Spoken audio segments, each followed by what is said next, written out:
Grüß denk, ich bin's wieder, Enker Spangler-Franz. Ich muss für den Kamin eine Verlängerung anfertigen aus Edelstahl, wo in das Rohr ca. 60 cm reingeht und um 60 cm ausschaut, dass stabil bleibt. Darum muss ich das ganz passgenau in der Werkstatt anfertigen. Das Ganze schaut jetzt so aus.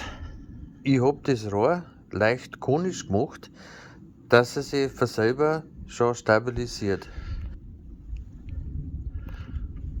Wunderbar.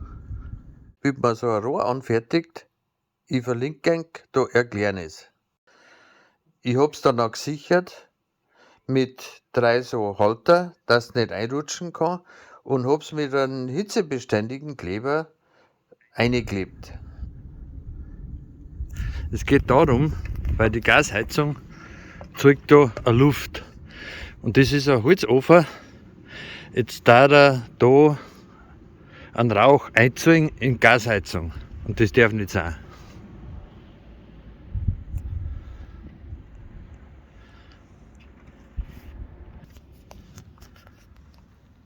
Weil das zeigt eigentlich sonst keiner. Das zeigt eigentlich nur der Spangler-Franz.